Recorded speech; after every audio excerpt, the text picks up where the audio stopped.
السلام علیکم۔ آج ہم نمرہ احمد کے ناول مولا کی ایپیسوڈ نمبر 6 سنیں گے۔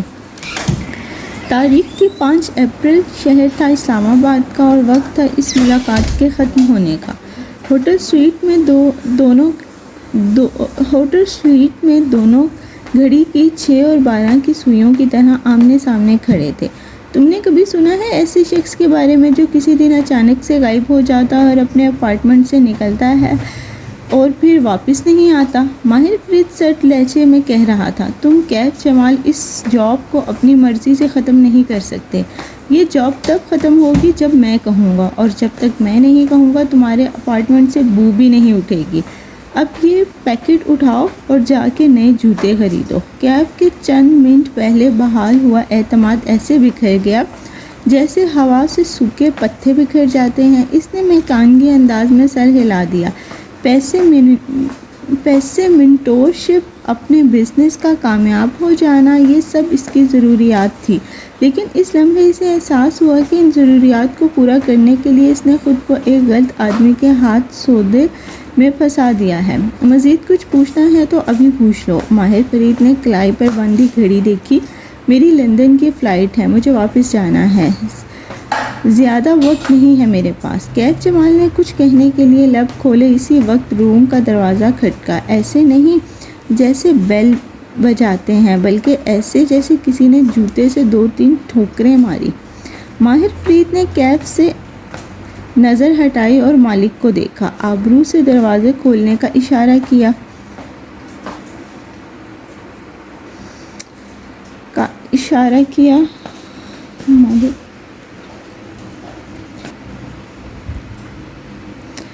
تم لوگ میرے ساتھ یہ جان بوجھ کے کرتے ہو۔ اندر داخل ہونے والا شخص جھنجھلا کر کہتے ہوئے رک گیا۔ کیف ابھی تک ماہر کو دیکھ رہا تھا، لیکن اسے کھڑکی سے شیشے میں مدھم سا عکس دکھائی دیا۔ وہ ایک نوجوان تھا جس کے ہاتھ میں پکی پیپر ٹرے میں ڈسپوزیبل کپ نظر آ رہے تھے۔ کیف جمال کو دیکھ کر نو واردات نظریں جھکائیں، کپ گنے 1 2 3، پھر چہرہ اٹھا کر کمرے میں موجود افراد کی گنتی کی۔ اب تو وہ بولا تو آواز میں معذرت تھی۔ مجھے نہیں معلوم تھا یہاں ہم 4 لوگ ہوں گے۔ کیف کو خود نہیں معلوم تھا کہ اس روز ہوٹل سویٹ میں وہ 3 نہیں 4 ہوں گے۔ اس نے ماہر فرید سے نظریں ہٹائیں اور گردن موڑ کے اس شخص کی طرف دیکھا۔ نوواردات عمر میں 26-27 برس کا نوجوان تھا۔ بال گھنگریالے تھے، ماتھے پہ ایک طرف سے آگے کو گرتے ہوئے، کانوں کے اوپر استرا پھرا تھا۔ اس کے لباس بھی اس کے بالوں کی طرح کیجول سا تھا، گول گلے کی ٹی شرٹ، ہلکا نیلا کوٹ جس کی آستین اوپر چڑھی تھی، اور کلین شیو مسکراتے چہرے والا نوجوان پیروں میں بنا جرابوں کے اوور سائز جاگرز پہنے ہوئے تھا۔ اس نے ٹرے میز پر رکھی، اپنا کپ اٹھایا، اسٹرا ہونٹوں پہ ڈالا، ایک سنگل صوفے پر جا بیٹھا، ٹانگ پہ ٹانگ جمائی اور جاگرز والا پیر جھلاتے ہوئے دلچسپی سے کیف کو دیکھا۔ کوئی مجھے بتائے گا یہ کون ہے؟ اس کا لہجہ کافی حد تک کنیکٹڈ تھا۔ یہ کیف جمال ہے، باڈی گارڈ کی نوکری کے لیے اسے بلایا ہے۔ کیف؟ یہ کیف ہے؟ نو واردات ہلکا سا ہنس دیا۔ اینی ویز، میں سب کا چائے قہوہ لے آیا ہوں، ہوٹل کچن سے خود بنوا کے۔ سوری کیف، مجھے تمہاری آمد کا علم نہیں تھا۔ معذرت کر کے اسٹرا لبوں سے لگایا۔ کیف ابھی تک اچنبھے سے اس نوجوان کو دیکھ رہا تھا جو اس سارے منظر نامے میں مس فٹ تھا۔ کیف کو اپنی طرف دیکھتا پا کر اس نے اسٹرا ہونٹوں سے ہٹایا اور دلچسپی سے مسکرایا۔ میں بیربل ہوں، تم مجھے بیر کہہ سکتے ہو، یا جیسے ماہر کہتا ہے صرف بی۔ اس کے گولڈ کافی کپ کے اوپر مارکر سے لکھا بیربل اسے اب نظر آیا تھا۔ بس ایک نظر اس نام کو پڑھا اور جواب دیے بنا ماہر فرید کی طرف مڑ گیا۔ اسے ان لوگوں کے ساتھ نہ مسکرانے کی ضرورت تھی، نہ زیادہ گھلنے ملنے کی۔ مزید کوئی سوال؟ ماہر نے ابرو اٹھا کے پوچھا۔ ایک ہی دفعہ سب سوال پوچھ لو۔ مالک اپنا کپ اٹھاتے ہوئے اب کے کوفت زدہ لگ رہا تھا، جیسے وہ جلد کیف جمال کو وہاں سے بھیجنا چاہتا ہو۔ اگلے 2 ماہ مجھ سے رابطے میں کون رہے گا؟ صرف مالک، کیونکہ میرے پاس ان چیزوں کے لیے وقت نہیں ہے۔ ماہر نے اپنے کپ کو ابھی تک ہاتھ نہیں لگایا تھا۔ وہ دونوں اسی طرح آمنے سامنے کھڑے تھے۔ ٹھیک ہے، میں 2 ماہ تک اس جاب کو کروں گا، کیف سوچ کر بول رہا تھا۔ اسے تمام پہلوؤں پر غور کرنا تھا۔ وہ بار پر پیسے اٹھا کے واپس سے سویٹ میں نہیں آ سکتا تھا۔ اسے اس سائیکوپیتھ سے جو منوانا تھا ابھی منوانا تھا، لیکن اگر مجھے اس لڑکی کی نوکری اچھی لگی اور 2 ماہ کے بعد بھی اس نوکری کو کرنا چاہوں تو رک کے وضاحت کی۔ وہ ایک کامیاب ریسٹورنٹ چلاتی ہے، میں اس کے پاس رہ کر بہت کچھ سیکھ سکتا ہوں۔ اس بات پہ ہوٹل سویٹ میں سناٹا چھا گیا۔ مالک اور ماہر نے ایک دوسرے کو دیکھا اور اسٹرا سے ہونٹ بھرتا بیربل ہنس دیا، پھر کپ نیچے کر کے محفوظ انداز میں بولا، ماہر تم نے اس کو اصل بات نہیں بتائی کیا؟ کیف نے چونک کر باری باری ان کو دیکھا۔ ان تینوں کی نگاہوں میں تبادلے کیے تھے۔ کیف جمال، ماہر فرید گھنگھارا۔ آواز میں قدرے نرمی تھی۔ تم 2 ماہ سے زیادہ اس جاب کو نہیں کر سکتے۔ میرا اور تمہارا معاہدہ 2 ماہ بعد ختم ہو جائے گا۔ قدرے توقع سے بات جاری رکھی، جب تم اس جاب سے انکار کر رہے تھے تو میں نے تمہیں 2 باتیں کہی تھی، کیا وہ تمہیں یاد ہیں؟ بیربل مسکراتے ہوئے انہیں دیکھتا اسٹرا سے کافی حلق میں کھینچ رہا تھا۔ مجھے یاد ہے۔ یاد ہے تو میرے 2 فقرے دہراؤ۔ بہت بہتر، آپ نے کہا تھا۔ وہ ماہر فرید کے الفاظ دہرانے لگا۔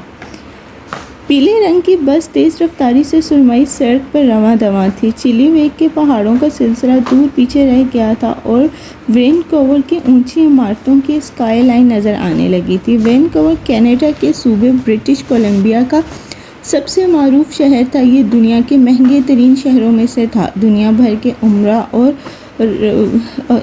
رئیس اس شہر میں گھر خریدنا ایک ٹرینڈ بن چکا تھا۔ اس گھر کو لے کر وہ چھوڑ دیتے اور وہاں صرف چھٹیوں کے چند ہفتے گزارنے آتے تھے۔ ماہی کے شہر چلی ویک سے یہ شہر وینکوور گھنٹے بھر کی ڈرائیو پہ تھا۔ وہ عمرہ کی طرح یہاں سیر و تفریح کے لیے نہیں جا رہی تھی، وہ اپنے جواب ڈھونڈنے اس شہر سے نکلی تھی۔ آخری سیٹ پر بیٹھی کھڑکی سے ماتھا ٹکائے گمسم سی ماہی باہر بھاگتے درختوں کو دیکھ رہی تھی۔ آج سیاہ بادل کافی نیچے تک اترتے محسوس ہو رہے تھے۔ بارش کسی بھی لمحے شروع ہونے والی تھی۔ بس کے شیشے پہ اس کی سانس سے دھن سی بن گئی۔ ماہی نے انگلی سے اس پہ لکیر کھینچی۔ 1 2 3 4 اور ایم لکھ رہی تھی۔ بچپن میں جب بھی وہ سردیوں میں لمبے روٹ پر سفر کرتی، کار کے شیشوں پہ دھن جم جاتی تھی اور کار کا ہیٹر نہیں کام کرتا تھا۔ وہ تینوں بچے اپنے اپنے شیشوں پہ ایسے ہی اپنے نام لکھا کرتے تھے۔ ماں کہتی تھی پرے فضول حرکتیں نہ کیا کرو۔ رمضان کے دن ہوتے اور راستے میں روزہ کھل جاتا تو وہ کسی ریڑھی سے پکوڑے خرید لیتے۔ ماں پکوڑوں کا گرم اخبار والا لفافہ اپنے گود میں رکھتی اور باری باری ہر بچے کو دیتی۔ وہ چٹنی کا پیکٹ کے کونے میں دانت سے ایک سوراخ کرتی، ایک پکوڑا منہ میں، ایک گھونٹ چٹنی کا۔ اب ہیٹر والی کارز بھی تھیں۔ اب وہ بہن بھائی جہازوں میں سفر کرتے تھے، اعلیٰ ریسٹورنٹس میں کھانا کھاتے تھے۔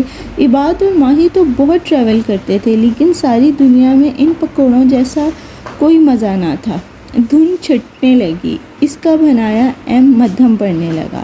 دھندلے شیشے کے اس پار بس سٹاپ نظر آ رہا تھا۔ اس نے بیل بجائی۔ بس کی رفتار آہستہ ہوئی۔ وہ سٹاپ پر اتری تو کمر پہ ہاتھ رکھے ہوئے تھی، دوسرے ہاتھ میں بیگ پیک تھا۔ سٹاپ پر نصب بینچ پہ بیٹھ کے ماہی نے چند گہرے سانس لے کر خود کو کمپوز کیا۔ یہ سفر کرنا اس کے لیے مناسب نہ تھا، لیکن اسے یہ رسک لینا تھا۔ چند لمحے وہ وہیں بیٹھی رہی، پھر گردن اٹھا کے سیاہ آسمان کو دیکھا۔ بارش جلد شروع ہونے والی تھی۔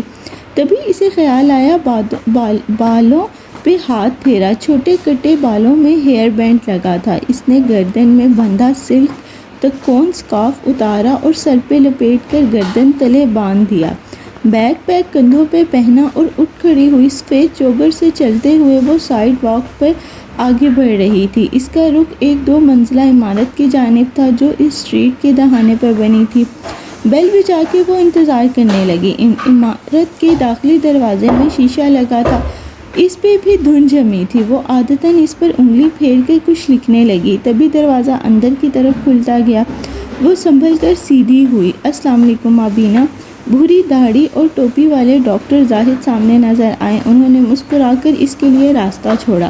وہ بلیک پینٹ اور ڈریس شرٹ پہنے ہوئے تھے اور پیروں میں جرابیں تھیں۔ عباد نہیں آیا؟ نہیں، مجھے اکیلے میں کچھ بات کرنی تھی ڈاکٹر زاہد۔ وہ تیزی سے اندر آئی، جھک کر جوتے اتارے اور جرابوں سے چلتی ہوئی ان کے پیچھے اندر چلی آتی گئی۔ کوریڈور سے گزرتے ہوئے ایک ہال نما کمرہ تھا جہاں نماز کے قالین بچھے تھے۔ کونوں میں چند بک ریکس تھے جن میں اسلامی کتب سجی تھی۔ 2-4 افراد کہیں نہ کہیں بیٹھے کسی کتاب یا تسبیح میں مصروف دکھائی دیتے تھے۔ غالباً ابھی وہ لوگ ظہر کی نماز بعد جماعت سے فارغ ہوئے تھے۔ وہ نیچے نہیں بیٹھ سکتی تھی، ہم کہیں اوپر بیٹھ سکتے ہیں؟ اس کی بات پہ ڈاکٹر زاہد نے سر ہلا دیا اور ایک کونے میں چلے آئے۔ وہاں ایک میز کے 2 کرسیاں رکھی تھی، ساتھ کھڑکی تھی۔ اس کے شیشے پر بھی ہلکی سی دھند تھی، لیکن باہر کی طرف۔ وہ اس پہ لکیریں نہیں کھینچ سکتی تھی۔ بتائیے کیا چیز آپ کو آج مسجد کھینچ لائی؟ وہ دونوں آمنے سامنے بیٹھ گئے تو ماہی نے بیک پیک سے اسکیچ بک نکالی، مگر اسے کھولا نہیں۔ اس نے ڈاکٹر زاہد کو دیکھتے ہوئے بے بسی سے پوچھا، ایک بچہ ہے، میں اس کا گلا دبا کر اسے مارنا چاہتی ہوں۔ 2 دفعہ کوشش کی ہے لیکن وہ نہیں مرتا۔ میں آپ سے پوچھنے آئی ہوں میں اسے کیسے ماروں؟ اس کی آنکھوں میں آنسو بھر آئے تھے۔ اس منظر کو یہیں روک کے ہم اپنی کہانی میں واپس آتے ہیں۔ مبین منزل پر رمضان کی رونق اس سال گزشتہ برسوں جیسی نہیں تھی۔ وہ جو اسلام آباد سے یہاں ایک شادی اٹینڈ کرنے آئی تھی، اس کی زندگی یہیں رک کر رہ گئی تھی۔ جیسے پینٹ کی ٹیوب کا ڈھکن بند کرنا بھول جاؤ اور سارا پینٹ وہیں سوکھ جائے، رنگ رہ جاتا ہے مگر وہ رنگ نہیں ہوتا۔ ڈاکٹر دوہرا کے اپائنٹمنٹ کے بعد مالا اور معید نے طے کیا تھا کہ وہ ماں کو ان کی بیماری کا علم نہیں ہونے دیں گے۔ ماں ویسے بھی مزید تھکی ہوئی اور غنودہ دکھائی دیتی تھی۔ فی الحال ان کو اپنی ہی وال دی گئی تھی تاکہ ان کو فٹس نہ پڑیں اور دماغ میں ٹیومر کی سوجن کو کم کیا جا سکے۔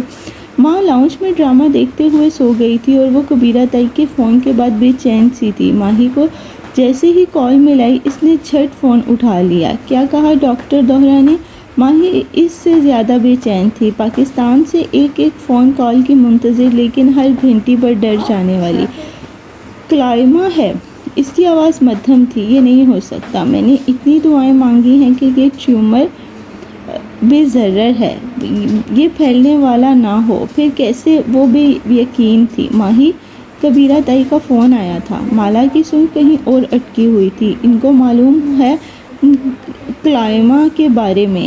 واٹ؟ ماہی کسی خواب سے جاگی، ان کو کیسے معلوم ہوا؟ یہی تو میں سوچ رہی ہوں۔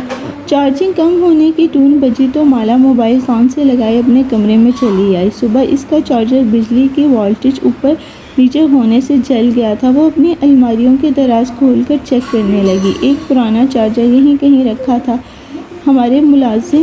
ماہی فوراً سے نتیجے پہ پہنچ گئی تھی، انہوں نے ہی بتایا ہوگا۔ نہیں یار، ان کو خود نہیں معلوم، پھر وہ سب سے پرانے ملازم ہیں۔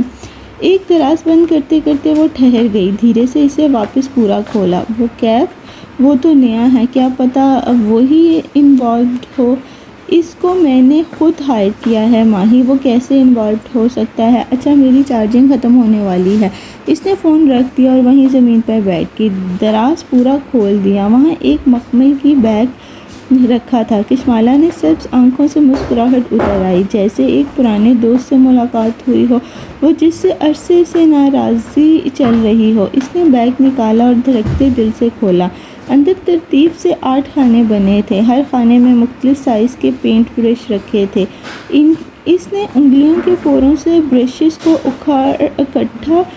اکھڑے بالوں کو چھوا، وہ مضبوط مگر نرم تھے۔ بزنس، اکاؤنٹس، سیلز، کسٹمرز، ان سب میں گم ہو کے اسے یہ بھول ہی گیا تھا کہ اس روز اسٹوڈیو کی صفائی کرتے وقت بہت سا سامان نکلا تھا جسے اس نے ایک کیبنٹ میں بنا کچھ محسوس کیے ڈلوا دیا تھا، کیونکہ ان میں موجود اس کے فیورٹ برشز اب تک خراب ہو چکے تھے۔ لیکن یہ والے برش، یہ اس کے بہت چاہ سے لیے تھے مگر کبھی استعمال نہیں کیے۔ شاید وہ برش بھی اس سے ناراض تھے اور شاید وہ کبھی انہیں استعمال نہیں کر سکے گی۔ ماں کا ٹیومر پھر سے یاد آ گیا۔ اس نے دراز بند کر دیا۔ مالا نے ماہی کو کہہ دیا تھا کہ کیف ملوث نہیں ہو سکتا، لیکن ماہی کی تسلی نہیں ہوئی تھی۔ وہ بیڈ پہ لیٹے لیٹے چھت کو دیکھتی کچھ سوچے گئی۔ کبیرہ تائی کو کیسے معلوم ہوا؟ یہ چھوٹی بات نہیں تھی۔ کوئی ہے ان کے گھر میں جو جاسوسی کر رہا ہے، یا پھر وہ بچہ؟ اس نے سر جھٹکا اور موبائل اسکرین روشن کی، پھر سلیم کو کال ملائی۔ کینیڈا آنے سے قبل اس نے سلیم کی منتوں پہ اپنا پرانا موبائل اس کو دے دیا تھا۔ سلیم ٹچ موبائل پر خوش ہو گیا تھا۔ مالا اسلام آباد ہوتی تھی تو ماہی سلیم کے واٹس ایپ کال کر کے بخت سے بات کرتی اور گھر کی دیکھ بھال کی ہدایت دیتی رہتی تھی۔ گھر میں کون آیا کون گیا ماہی کی برٹش کولمبیا میں بیٹھ کر ساری خبریں مل جاتی تھی۔ سنو سلیم، گھر سے باہر نکل کے مجھ سے بات کر سکتے ہو؟ رازداری سے پوچھا۔ باجی، وائی فائی ختم ہو جائے گا اور ڈیٹا میرے پاس نہیں ہے، وہ معصومیت سے بولا۔ ہاں تو اپنا جیب خرچ موبائل پہ فلمیں بھرانے میں نانا ضائع کیا کرو۔ اچھا سنو، آواز آہستہ کی، یہ کیف کیسا آدمی ہے؟ مجھے اس کے بارے میں سب کچھ بتاؤ۔ تمہاری بات پسند آئی؟ کیا پتہ میں تمہیں نیا فون بھجوا دوں، اور شلٹیں بھی۔ شلٹ نہیں ہوتا، شرٹ ہوتا ہے کمبخت۔ وہ دانت کھچانے لگی۔ سوری باجی، ہر دفعہ ڈھٹائی سے دانت نکال کے سوری کہہ دیا کرتا تھا، سیکھتا نہیں تھا۔ اچھا یہ کیف وارداتیہ ہے پورا؟ اس نے بٹوے سے بڑے نوٹ ہوتے ہیں جی ہیں باجی، اور یہ اپنے کمپیوٹر پہ کسی لڑکی سے باتیں کرتا ہے کئی گھنٹے۔ کہتا کیا ہے؟ میں نے اس کی کھڑکی سے دیکھا ہے، آواز نہیں آتی، بس لڑکی کی شکل دکھائی دیتی ہے۔ یہ لمبے بال تھے اس کے، اور سلیم کی تھوڑی سی شرم آئی۔ اور جی اس نے بغیر آستینوں والی شرٹ پہنی ہوتی ہے۔ شرٹ ماروں گی میں تمہارے اس سر پہ۔ شرٹ ہوتا ہے، آگے بولو۔ بڑی کوئی امیر سی لڑکی لگتی ہے، ٹی وی والیوں جیسی۔ اور ہاں، ہر روز ٹھیک 5 گھنٹے کے لیے وہ غائب ہو جاتا ہے، مالا باجی سے چھٹی دے دیتی ہیں۔ دوپہر میں فکس ٹائم پر جاتا ہے، فکس ٹائم پر آتا ہے۔ مجھے لگتا ہے دوسری کوئی نوکری کرتا ہے۔ کوئی کام کی بات بتاؤ۔ اور کچھ نہیں کرتا، نکمے ہیں جی۔ سارا دن بچوں کی طرح اپنی ڈرائنگ کی کتاب میں لکیریں چلاتا رہتا ہے، کبھی موٹر سائیکل بناتا ہے، کبھی کچھ۔ اس کے پاس لمبی لمبی پینسلیں ہیں۔ پینسلیں نہیں، پینسلز ہوتا ہے۔ نقل کر کے میٹرک کیا تھا کیا؟ وہ بدمزہ ہو کے کال بند کی۔ کیف اسے بے ضرر لگا، کام سے کام رکھنے والا۔ پھر اس نے موبائل پر ڈاکٹر زاہد کے چیٹ کھولی۔ ابھی تک ان کا جواب نہیں آیا تھا۔ وہ عباد کے استاد تھے۔ عباد کم عمر میں پڑھائی کے لیے کینیڈا آیا تھا۔ اس کی فیملی پہلے لاہور اور پھر امریکہ میں سیٹل ہو گئی تھی۔ عباد کو کینیڈا پسند تھا اور اس عمر میں یہاں آیا تھا جس میں لڑکے بہت آسانی سے بھٹک جاتے ہیں، لیکن یہاں اس کی ملاقات ڈاکٹر زاہد سے ہوئی۔ وہ انہیں اپنا شیخ کہتا ہے۔ عباد نے ان سے دین اور عربی زبان سیکھی، ساتھ ساتھ پڑھائی جاری رکھی۔ میکانیکی اور انجینئرنگ کر کے وہ پاکستان واپس چلا گیا۔ چند سال اس نے وہاں کام کیا اور پھر کینیڈا کے ایک دوست کے واسطے اسے ایک اچھی جاب مل گئی۔ وہ یہاں واپس آیا تو جلد ہی اس کا تبادلہ برٹش کولمبیا کینیڈا کے ایک صوبے میں ہو گیا۔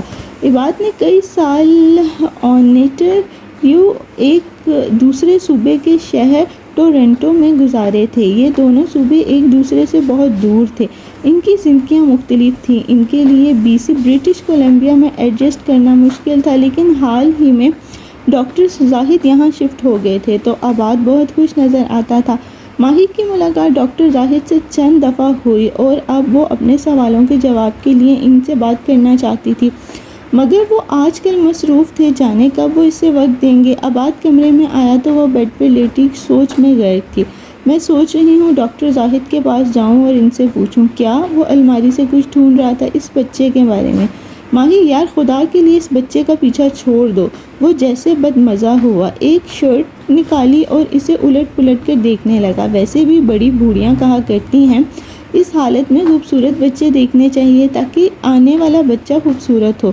تم اسی بچے کی تصویریں بناتی رہو گی تو مجھے ڈر ہے میرا بچہ بھی اتنا بدصورت اور لمبے کانوں والا نہ پیدا ہو جائے۔ وہ ہنس کر بولا تو ماہی نے برا سا منہ بنایا۔ ہر بات مذاق میں۔ وہ کہتے کہتے رکی۔ لمحے بھر کو اس کا سانس رک گیا۔ میں نے اس کے کان تو کبھی نہیں بنائے، تمہیں کیسے معلوم اس کے کان لمبے تھے؟ دوسری شرٹ نکالتے نکالتے عباد ساکت ہو گیا۔ پھر اس نے آہستہ سے الماری بند کی اور جب بولا تو ماہی کو نہیں دیکھ رہا تھا۔ تم نے ہی بتایا ہوگا، مجھے کیسے معلوم ہونا ہے؟ اور دروازے کی طرف بڑھ گیا۔ تم نے بھی اسے دیکھا ہے نا؟ وہ بے یقینی سے بڑبڑائی، لیکن عباد جا چکا تھا۔ وہ ششندر سی وہیں بیٹھی رہ گئی۔ مسجد کے باہر بارش شروع ہو چکی تھی۔ کالے بادل ہلکی پھلکی بوندا باندی برس رہی تھی۔ قطرے کھڑکی کے شیشے سے ٹکرا کے نیچے پھسلتے جا رہے تھے۔ گیلے شیشے کی دوسری طرف میز کے گرد بیٹھے دو وجود دکھائی دے رہے تھے۔ ماہی دونوں ہاتھ میز پر پڑی اسکیچ بک پر رکھے ہوئے تھی اور بار بار اضطراب سے مٹھیاں بند کرتی تھی اور کھولتی تھی۔ سامنے بیٹھے ڈاکٹر زاہد اس کی بات پر مسکرا رہے تھے۔ اللہ کے گھر میں بیٹھ کر گلا دبانے کی بات مبینہ۔ انہوں نے مسکرا کر سر دائیں بائیں ہلایا۔ کیا پئیں گی آپ؟ وہ روزہ نہیں ہوگا آپ کا غالباً؟ کافی؟ اس نے کافی کی ٹائپ نہیں بتائی۔ اس وقت وہ کچھ بھی لے سکتی تھی۔ وہ کافی لینے اٹھ گئے تو ماہی گردن موڑ کے کھڑکی پر گرتے قطرے دیکھنے لگی۔ وہ کرسٹل کے دانوں کی طرح سارے شیشے کو ڈھکے ہوئے تھے۔ وقتاً ان میں سے ایک پھسلتا اور تیسرے کے ساتھ کسی پستی کا سفر کرنے لگتا۔ وہ یک ٹک ان کو دیکھے گئی۔ وہ کتنے خوبصورت تھے، مگر ان کی زندگی کتنی چھوٹی تھی۔ ابھی ہوا کا ایک جھونکا آئے گا اور وہ سب نیچے گر کر دفن ہو جائیں گے۔ موہت رات میں گھر آیا تو مالا نے چھوٹتے ہی کبیرہ تائی والے معاملے کی خبر دی۔ موہت عورتوں کی سیاستوں میں نہیں پڑتا تھا۔ اسے کبیرہ تائی سامنے نظر آ جاتی تو اچھے سے سلام کر کے ہٹ جایا کرتا تھا۔ ساری بات سن کے گہری سانس لی اور سادگی سے کہا، میں نے ٹیسٹ رپورٹ جواد کو بھیجی تھی۔ وہ ہمارا کزن ہے، مگر کبیرہ تائی کا بھانجا بھی ہے۔ ظاہر ہے اسی نے بتایا ہوگا۔ کشمالہ کی پریشانی اس ایک بات سے دور ہوتی گئی، کوئی اس کے گھر میں اس کی جاسوسی نہیں کر رہا تھا۔ جواد نیورولوجسٹ تھا اور یہ طے تھا کہ اب ماں کی رپورٹس ایک سے دوسرے ڈاکٹر تک جانی تھی۔ لاہور میں ان کے کئی رشتہ دار تھے، بات نکلنی تھی۔ ضروری یہ تھا کہ بات ماں تک نہ پہنچے۔ وہ کبیرہ تائی ان کے بیٹے اور ماں کی رپورٹس کو سوچتے سوچتے سو گئی تھی۔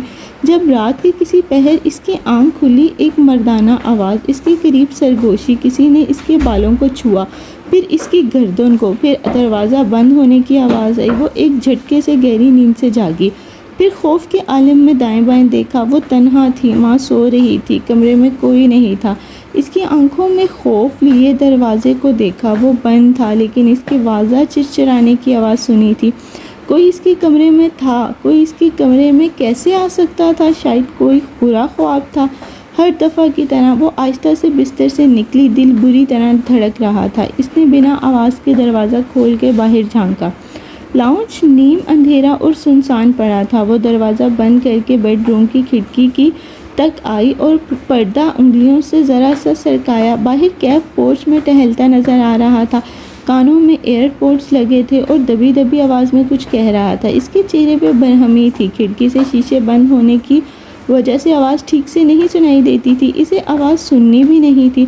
وہ چپ چاپ اسے دیکھے گی، اپنا خواب چند لمحے کے لیے بھول گیا۔ کیف نے کان میں لگے پورٹ کو انگلی سے دبا کے غالباً کاٹی اور پھر دیوار کے ساتھ جا کھڑا ہوا۔ دونوں ہاتھ دیوار پہ رکھے، سر جھکا دیا، پھر زور سے دیوار کو جوگر سے ٹھڈا مارا۔ وہ غصے میں تھا، جھنجھلایا ہوا بھی لگتا تھا۔ اس نے پہلی دفعہ کیف کے چہرے پر اتنی برہمی دیکھی تھی۔ کشمالہ پردے کے سامنے سے ہٹ گئی۔ یقیناً اس نے برا خواب دیکھا تھا۔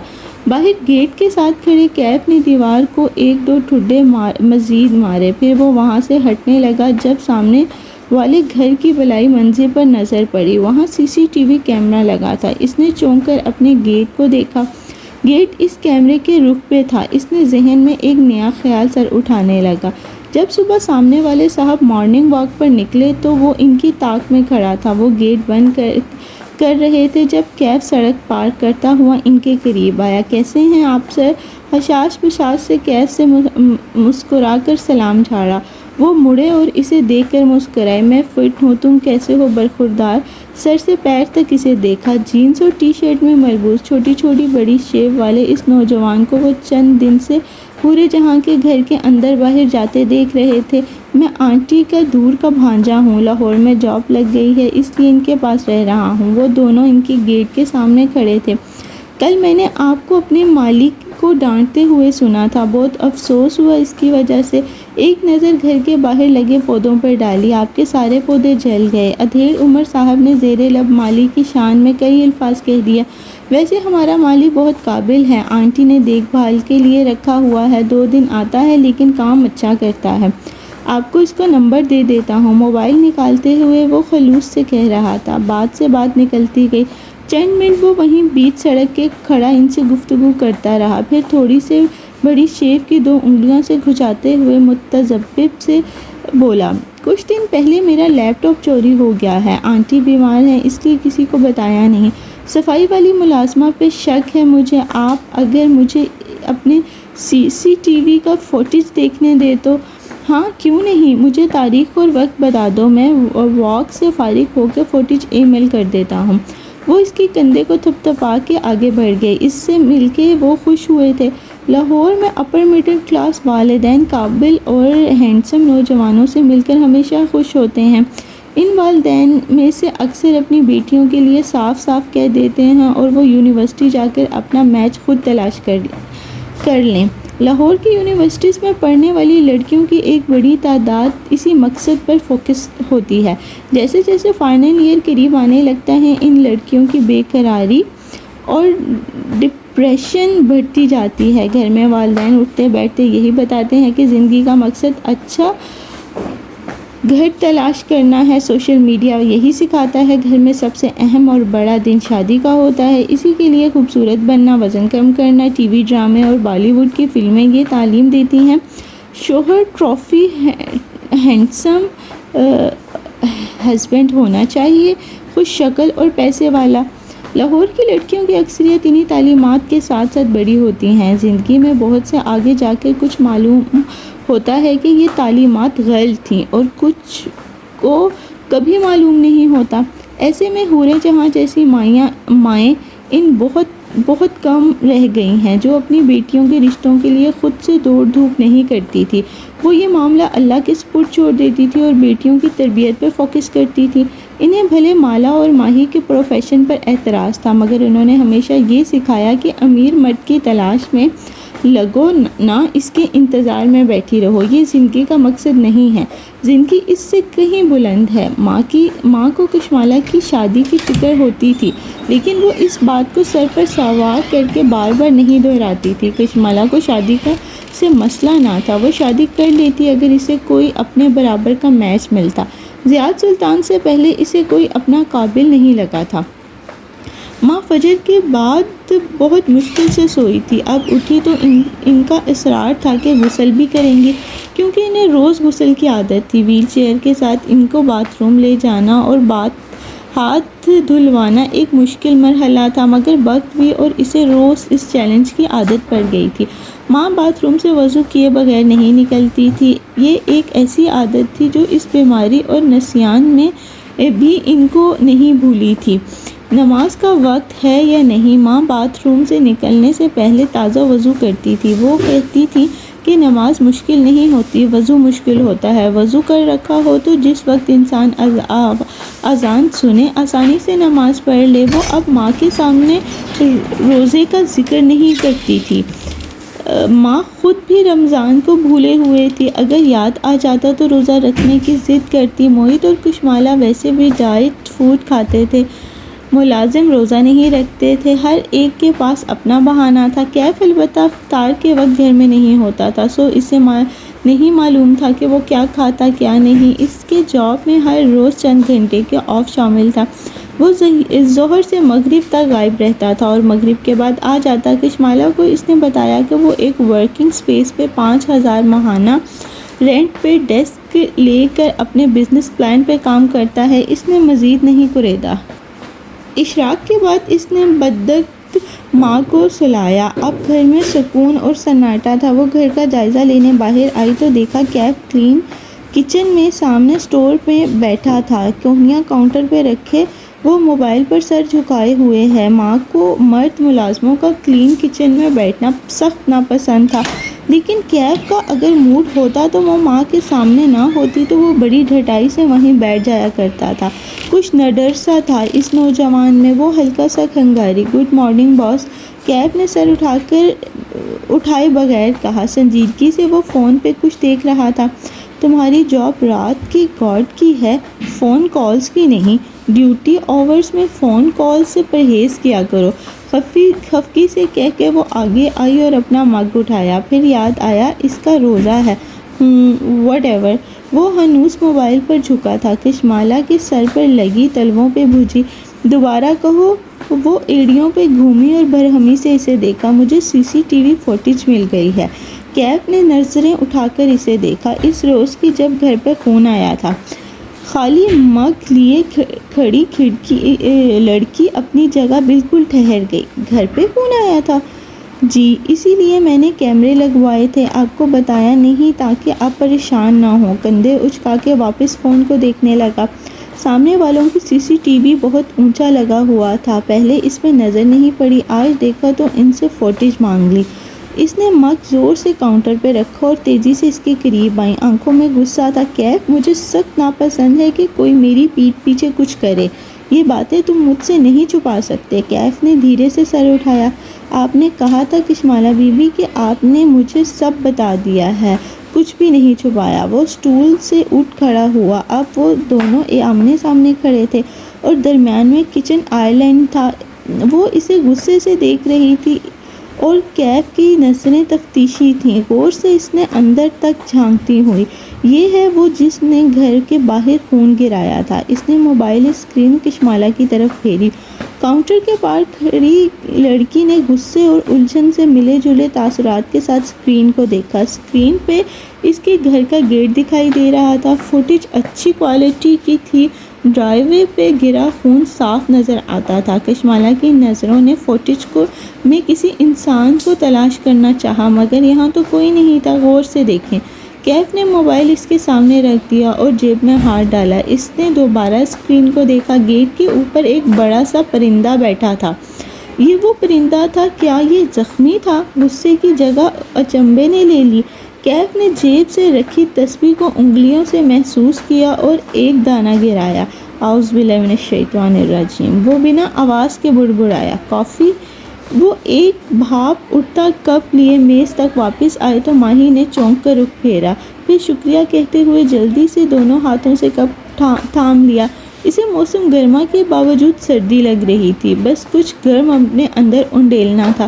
تیزی سے کپ کو لبوں سے لگایا، گرم مایہ اس کی زبان کو جلا گیا۔ اب بتائیں مابینہ، وہ کیا چیز ہے جو آپ کو اللہ کے گھر کھینچ لائی؟ مابینہ، وہ اس کے سامنے بیٹھے اب پوری طرح متوجہ تھے۔ ماہی نے کپ نیچے رکھا۔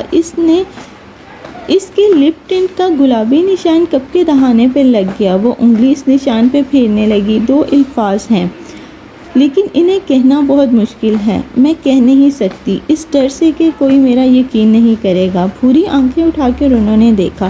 وہ اب تک بھیگی ہوئی تھی۔ کیسے الفاظ؟ وہ کپ کے دہانے پر گولائی میں انگلی پھیر رہی تھی۔ یہ سب 6-7 ماہ قبل شروع ہوا تھا۔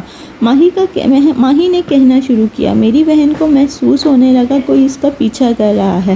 وہ رات کو نیند میں ڈر جاتی ہے، اسے لگتا ہے کوئی اس کے کمرے میں آتا تھا، لیکن وہاں کوئی نہیں ہوتا۔ وہ باڈی گارڈز ہائر کرتی ہے، لیکن اس کا تعاقب کار پیچھے نہیں چھوڑتا۔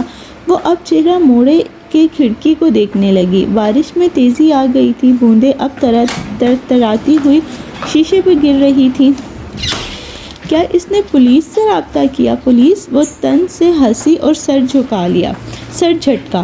پولیس باڈی گارڈ کچھ نہیں کر سکتے، کیونکہ ماہی نے بھیگی آنکھوں اٹھا کر ان کی آنکھوں میں دیکھا، کیونکہ میرا خیال ہے جو اس کا تعاقب کر رہا ہے وہ انسان نہیں ہے۔ چند لمحے کے لیے ساری مسجد میں سناٹا چھا گیا۔ کبھی کوئی گھر کا شیشہ توڑ جاتا ہے، کبھی کتابیں ہلا دیتا ہے، کبھی گھر میں خون کے چھینٹے آتے ہیں، کبھی پانی کے۔ اس مسلسل محسوس ہوتا ہے کوئی اس کا تعاقب کر رہا ہے۔ اس ساری باتوں کو سن کر آپ کے ذہن میں پہلا خیال کس چیز کا آتا ہے؟ وہ دو الفاظ کہنے کی ہمت اس کے اندر نہیں تھی۔ اگر وہ کہہ دے تو وہ سچ ہو جائیں گے۔ یہ سب ایک ہی چیز کی نشانی ہے۔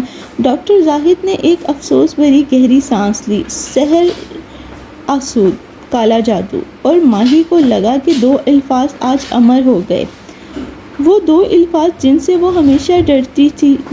اس نے کرب سے آنکھیں بند کی۔ ایک آنسو پلکوں سے باڑ عبور کرتا نیچے گرا اور اسکارف میں جذب ہو گیا۔ یہ ایک سٹوپڈ پرندہ ہے کیف۔ وہ آنکھیں چھوٹی کر کے بغور کشمالہ کے تاثرات کا جائزہ لے رہا تھا۔ وہ الجھی ہوئی لگ رہی تھی۔ وہ پرندہ ڈرائیو وے کے اوپر سے اڑتا ہوا گیٹ پر بیٹھا۔ اس کے بیٹھنے سے پہلے وہاں خون نہیں تھا۔ ہو سکتا ہے پرندہ زخمی ہو۔ ایسی صورت میں گیٹ پہ بھی خون ہونا چاہیے تھا، جبکہ گیٹ صاف تھا۔ آپ نے کبھی لاہور میں اس شکل کا یا اس سائز کا کوئی پرندہ دیکھا ہے؟ میں نے نہیں دیکھا۔ تم کیا کہنا چاہتے ہو؟ دو باتیں ہو سکتی ہیں۔ پہلی یہ کہ سامنے والوں کے کیمرے کی فوٹیج کسی نے ایڈٹ کر دی ہے۔ اسے اندازہ ہوگا کہ ہم فوٹیج دیکھ سکتے ہیں۔ یہ اتنا مشکل کام نہیں ہے۔ یا پھر وہ کھنگارا، یہ پرندہ نہیں، کوئی اور چیز ہے۔ کیف، وہ بے یقینی اور فکر مندی سے اسے دیکھ رہی تھی۔ تم ایسی باتوں پہ یقین رکھتے ہو؟ کیف نے ایک لمحے کے لیے جواب نہیں دیا۔ بہت سا تھوک نکلا، گردن میں گھلٹی سی ابھر کے مدھم ہوئی۔ ایسی باتوں پہ کون یقین رکھتا ہے؟ وہ بظاہر مسکرایا۔ میں تو ویسے ہی ایک بات کہہ رہا تھا۔ کشمالہ نے گہری سانس لی۔ وہی میں کہوں، تم تو ماہر کی طرح باتیں کرنے لگے ہو، اتنے پڑھے لکھے اور پروگریسو ہو کے۔ آپ کی بہن کو لگتا ہے یہ سب جادو جنات وغیرہ ہیں؟ کیف چونکا، مگر انداز سرسری سا تھا۔ وہ کچن سنک پہ ٹیک لگا کے کھڑی ہو گئی، بازو سینے پہ لپیٹ لیے۔ اب منی پلانٹ کے بیلوں سے ڈھلکی کھڑکی اس کی پشت پہ تھی۔ اس نے ڈھیلے جوڑے سے چند لٹوں پر پرسوچ چہرے کے اطراف میں گر رہی تھی۔ میرے گارڈز اسی وجہ سے جاب چھوڑ جاتے ہیں۔ آپ کو لگتا ہے یہ سب جنات وغیرہ ہیں؟ حالانکہ مجھے یقین ہے یہ کوئی انسان ہے۔ وہ سادہ انداز میں کہہ رہی تھی، نہ کوئی ڈر نہ خوف۔ میں ان وہموں میں نہیں پڑتی۔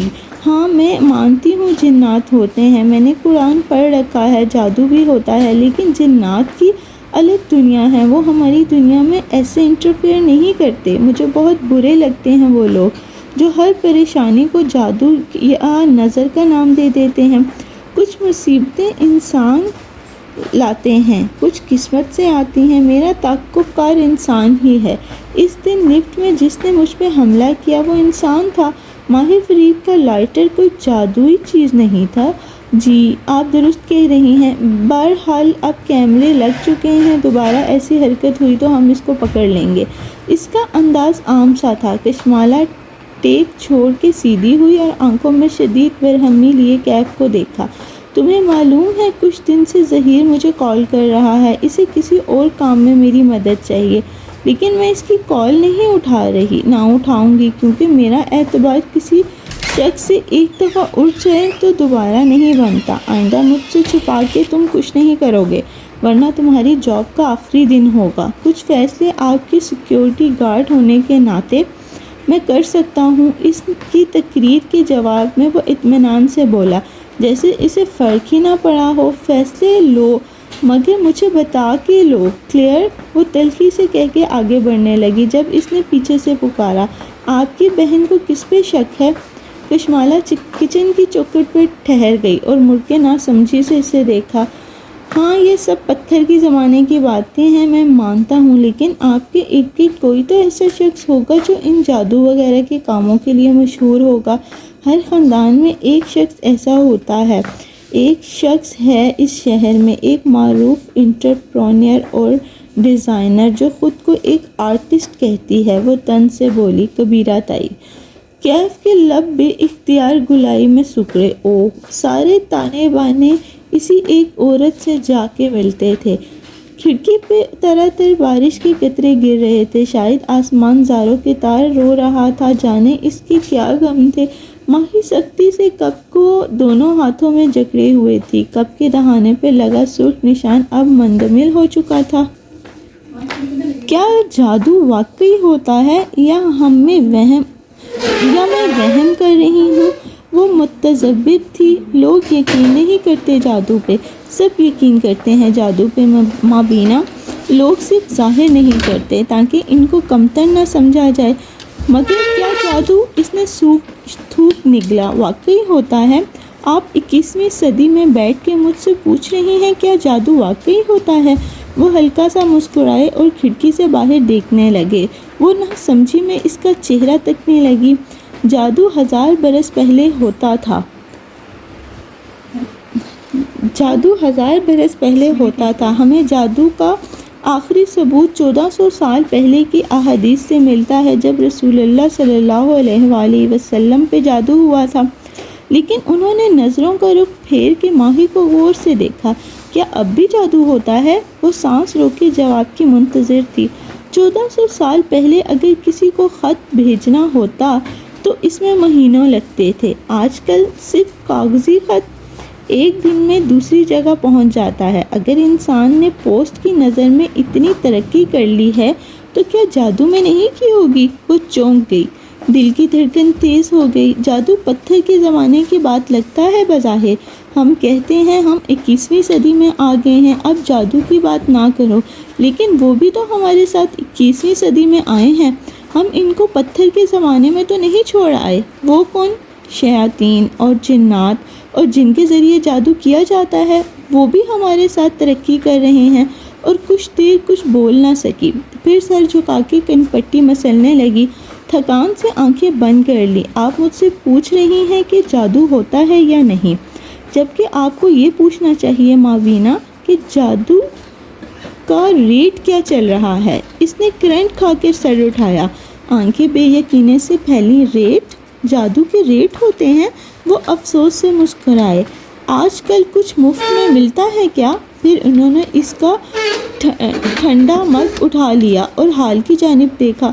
وہاں اب صرف اکا دکا نوجوان رہ گئے تھے۔ ڈاکٹر زاہد نے ایک نوجوان کو اشارہ کیا۔ طلاق کروانے کا ریٹ، کسی کو ان بورن بیبی مارنے کا ریٹ، کسی کی بانجھ کرنے کا ریٹ، کسی کا رشتہ نہ ہونے دینا، خاندانوں میں لڑائیاں کروانا، لوگوں کو اپنے تابع کرنا، ان سب کا الگ الگ ریٹ چل رہا ہے۔ جادو ہر دوسرے گھر میں کیا جا رہا ہے مابینہ۔ جگہ جادوگروں کی اپنی دکان لگا رکھی ہے۔ نوجوان قریب آیا تو ڈاکٹر زاہد اس کو مگ لے جانے کا اور تازہ کافی لانے کی ہدایت کرنے لگے۔ ماہی نے کھڑکی کے باہر دیکھا۔ بارش مسلسل ہو رہی تھی۔ بھیگی سڑک پر ایک گھوری رنگت والا کپل ایک چھتری تلے ہنستا ہوا بھاگتا جا رہا تھا۔ اس کی نگاہیں بس اسٹاپ کے بیچ تک گئیں۔ وہاں بیٹھی لڑکی اپنے فون سے اپنی سیلفی کھینچ رہی تھی۔ اٹس فنی، وہ تلخی سے مسکرائی، جیسے خود پہ ہنسی ہو۔ ہم کینیڈا میں بیٹھ کے جادو اور جنات کی بات کر رہے ہیں۔ اچھا، آپ ان لوگوں میں سے ہیں جو سمجھتے ہیں جادو صرف انڈیا، پاکستان یا بنگلہ دیش میں ہوتا ہے۔ انٹرسٹنگ۔ انہوں نے مسکرا کر بات وہیں سے جوڑی۔ حالانکہ جادو ہر ملک میں ہو رہا ہے۔ انگلینڈ، امریکہ، کینیڈا اور سارے یورپ میں اتنا جادو پھیلا ہے کہ آپ تصور بھی نہیں کر سکتی۔ جادو صرف ایشیائی کمیونٹی نہیں کرواتی، گورے بھی جادو کرتے اور کرواتے ہیں، بلکہ یورپین پارلیمنٹری ممبرز جادو کرنے اور کرانے میں مشہور ہیں۔ گوروں نے ہر چیز میں مسلمان سے زیادہ ترقی کر لی ہے۔ ان کی مشینیں، ان کا لائف سٹائل، ان کی مصنوعات سب مسلمان ملکوں سے بہتر ہیں۔ آپ کو کیا لگتا ہے انہوں نے جادو میں ترقی نہیں کی ہوگی؟ وہ بس حد تک ان کو دیکھ رہی تھی۔ جادوگر ہر گلی محلے میں بیٹھے ہیں، گورے، یہودی، عیسائی، ہندو، یہ لوگ جادو کو جادو کے نام پر کر رہے ہیں، کھلم کھلا۔ لیکن مسلمان جادو کو دم اور تعویذ کے نام پر کر رہے ہیں۔ 90% جادو دراصل دم درود کے نام پر کیا جاتا ہے۔ عورت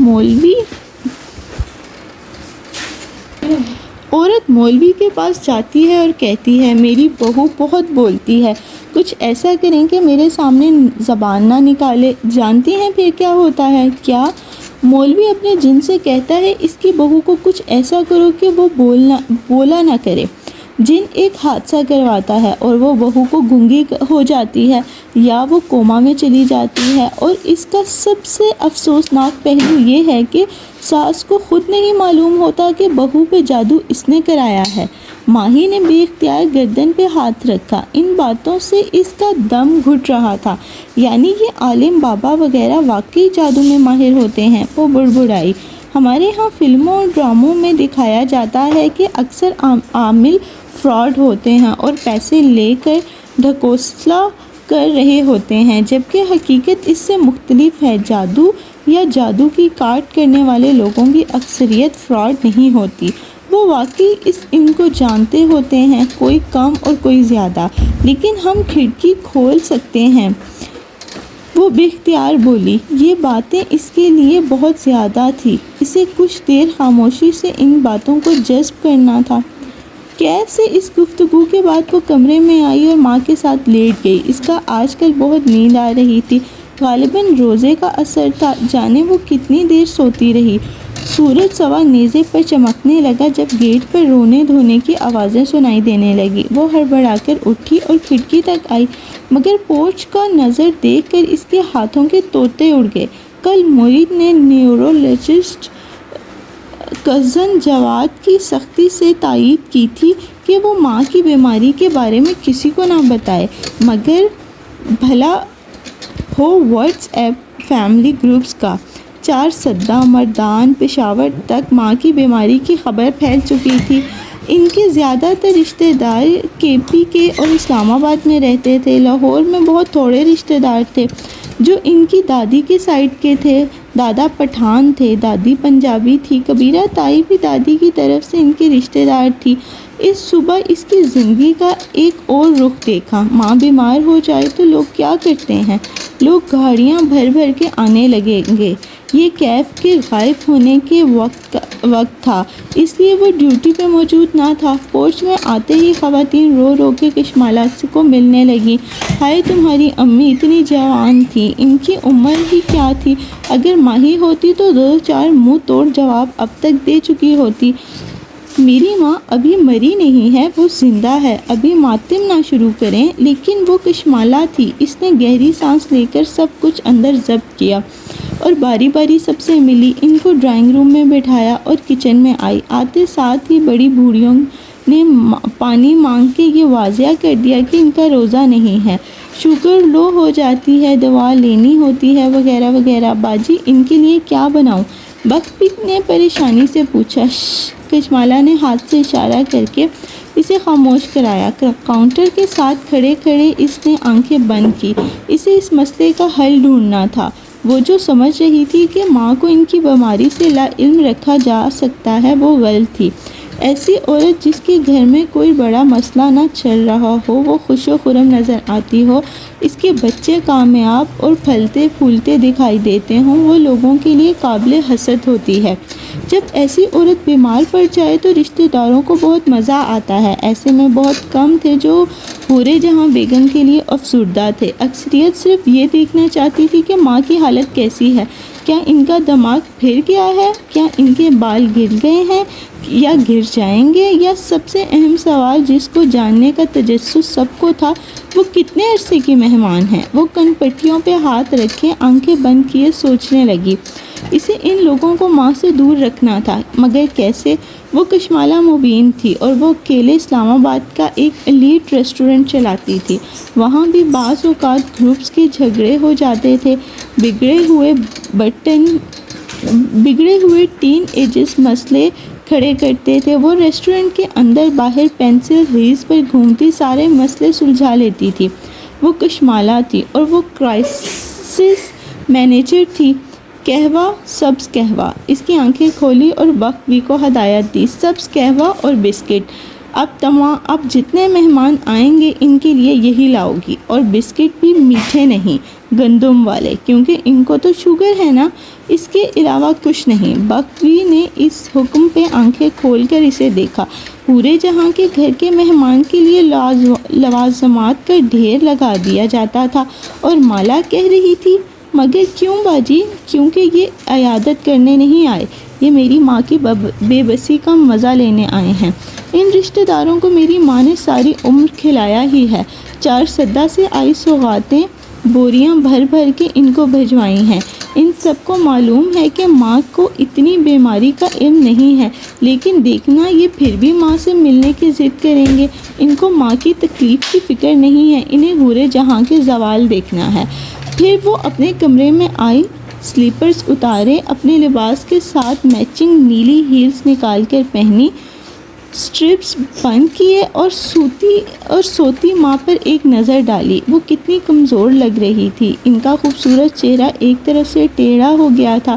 وہ جھکی اور آہستہ سے ماں کی پیشانی چومی۔ وہ اپنی ماں کا زوال کسی کو نہیں دیکھنے دے گی۔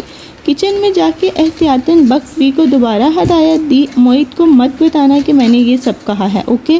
بھائیوں کو عموماً معلوم نہیں ہوتا کہ رشتہ داروں کے ساتھ کیسے ڈیل کرنا ہے۔ کوئی پھپھی چاچی ان سے ہنس کر بات کرے تو وہ سمجھتے ہیں وہ لوگ بہت مخلص ہیں، ان کے آگے سب بول دیتے ہیں۔ موعد سے ساری دنیا کی سرجریز کروا لو، لیکن اسے اتنا معلوم نہیں ہوتا کہ کس نے اس پہ اپنی بیٹی کے لیے نظر رکھی ہے۔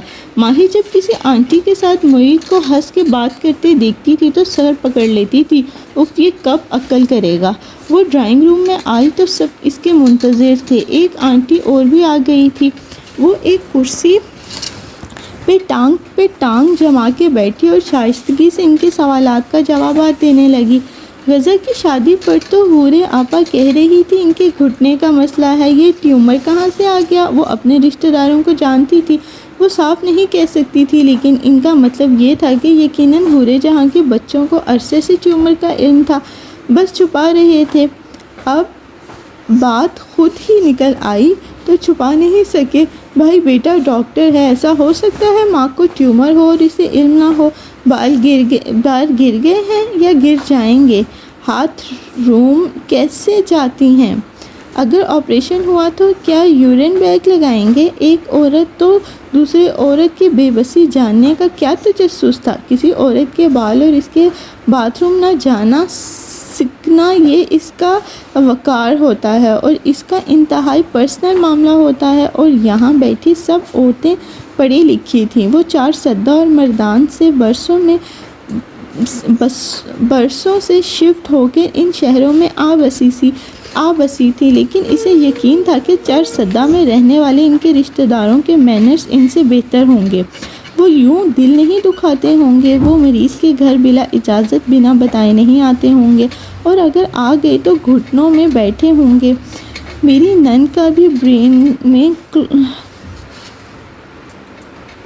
ٹیومر تھا، اس کی سرجری ہوئی تھی، سر کاٹ کر ٹیومر نکالا تھا۔ کسی خاتون نے رائے دی تو اس کا سانس رک گیا، فوراً سے بولی، پھر ٹیومر تو نکل گیا، لیکن آپریشن کے بعد جب ہوش آیا تو معلوم ہوا کہ سسپنس دینے کے لیے وقفہ کیا، اس کی آنکھیں ضائع ہو گئی۔ کشمالہ نے کرب سے آنکھیں بند کر لیں۔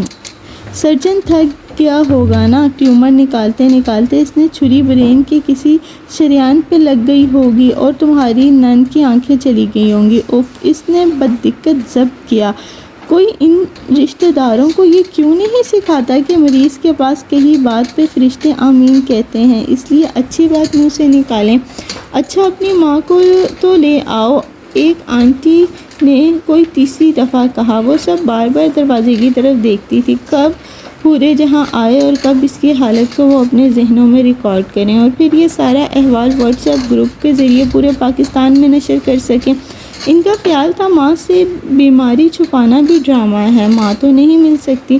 وہ ٹانگ پہ ٹانگ جمائے بیٹھی نرمی سے کہہ رہی تھی، ماں کی سرجری ہونی ہے، ڈاکٹر نے ان کو سختی سے کسی سے ملنے سے منع کیا ہے، انفیکشن ہو سکتا ہے نا۔ اسے اندازہ تھا کہ وہاں بیٹھی کسی خاتون کو میڈیکل نالج اتنا نہیں ہوگا کہ وہ اس کے بہانے کو فوری جواب دے سکے۔ اگلے 2-3 دن کئی رشتہ دار آئے اور گئے۔ کشمالہ اسی کرسی پر بیٹھی ان سے ملے گئی، نرمی اور شائستگی سے وہ ماں سے ملاقات سے منع کرتی گئی۔ قہوے کے پیالے آتے اور جاتے، سوائے چند ایک مخلص لوگوں کے کوئی مہمان اس سے خوش نہیں گیا۔ سب کے منہ بنے ہوئے تھے۔ روزہ مہمان، ماں کی بار بار کی دیکھ بھال، وہ تھکان سے چور ہو گئی تھی۔ افطار کے بعد کچھ سکون ہوا۔ اکثر لوگ مل کر جا چکے تھے۔ ان کی ماں کو رشتہ داروں کے واٹس ایپ گروپ سے نکال دیا۔ کیونکہ وہ لوگ جو مل کے جا رہے تھے ان کو وہ برا بھلا بتا چکی تھی کہ ماں کو ان کی بیماری کی خبر نہیں دینی۔ وہ ملنے سے مایوس ہونے کے بعد افسوس بھرے آڈیو میسیجز ماں کو بھیج رہے تھے۔ آپ کے برین ٹیومر سن کے بہت افسوس ہوا۔ کشمالہ کا دماغ گھومنے لگا۔ وہ کتنی دفعہ بتا چکی ہے کہ ماں کو نہیں بتانا، انہیں سرجری سے پہلے دل کا عارضہ نہ پیش آ جائے، مگر نہیں، لوگوں نے حورِ جہاں کو اس کا زوال دکھانا ہی تھا۔ اس نے ماں کا فون آف کر کے دراز میں ڈال دیا، نہ وہ فون دیکھیں اور نہ ان کو معلوم ہو۔ ڈاکٹر زاہد نے اٹھ کر کھڑکی کھول دی اور ٹھنڈی ہوا تیزی سے اندر آنے لگی۔ ماہی گہرے گہرے سانس لیتی ہوئی خود کو نارمل کرنے لگی۔ نوجوان اس کی تازہ کافی اور ساتھ میں پانی کی بوتل لے آیا۔ اس نے تیزی سے ڈھکن گھمایا، کلک کی آواز آئی اور ساتھ ہی ڈھکن کی سیل ٹوٹی۔ ہمیں معلوم کیسے ہوگا کہ ہم پہ جادو کیا گیا ہے؟ اب وہ کچھ بہتر محسوس کر رہی تھی۔ آپ بتائیں مابینہ، آپ کو کیسے شک ہوا کہ آپ پہ جادو کیا گیا ہے؟ کھڑکی کے پاس رکھی کرسی پر بیٹھی سلک سکارف والی لڑکی نے سر جھکا کر آنکھیں بند کر لی۔ خوابوں سے یہ ہر دوسرے گھر کی کہانی ہے مابینہ۔ گھر کے کسی ایک افراد کو اچانک سے خواب آنے لگتے ہیں جن میں انہیں اشارہ دیا جاتا ہے، مگر لوگوں کے ایسے خوابوں پہ دو طرح کے رد عمل ہوتے ہیں، ایک وہ کہ جادو کو روکنے کا اہتمام کرتے ہیں اور دوسرے وہ اسے وہم سمجھ کر نظر انداز کر دیتے ہیں۔ جادو کو روکنے کا اہتمام مطلب ہم اس بارے میں بعد میں بات کریں گے، پہلے آپ اپنے خوابوں کے بارے میں بتائیں۔ ماہی نے اسکیچ بک ان کے سامنے رکھی اور پھر اس کے صفحے پلٹے۔ اس بچے کی تصویر پہ وہ رک گئی۔ ڈاکٹر زاہد نظریں جھکا کے اس تصویر کو دیکھنے لگے۔ کیا آپ اس بچے کو پہچانتے ہیں؟ انہوں نے نظریں اٹھا کر اسے دیکھا، پھر اس بات میں سر ہلایا۔ شاید دوبارہ سے وہ اس تصویر کو دیکھنے لگے۔ یہ مجھے ماں اور مالا کو الگ الگ خواب میں نظر آیا ہے، وہ شاید عباد کو بھی، مگر وہ بتاتا نہیں ہے۔ عباد آپ کو پریشان نہیں کرنا چاہتا ہوگا، لیکن یہ اپنوں کا فرض ہوتا ہے ایک دوسرے کے لیے پریشان ہونا۔ برا خواب نہیں بتانا چاہیے، لیکن اشارہ دے دینا چاہیے تاکہ دوسرے کوئی سیلف ڈیفینس کر سکیں۔ ہمیں دوسروں کے بارے میں خواب میں اشارہ اسی لیے آتے ہیں تاکہ ہم ان کو خبردار کر سکیں۔ اور ہاں، یہ بچہ تو… انہوں نے چہرہ اٹھا کر اسے دیکھا۔ اسے قدیم داستانوں میں چینجنگلی کہا جاتا ہے۔ بڑا سا چھوٹا جسم، لمبے کان، آنکھوں کی جگہ سیاہ خلا والا یہ بچہ، جس کی شیطانی شکل ہے، مختلف کلچرز میں مختلف ناموں سے آیا ہے، مگر یہ کون ہے؟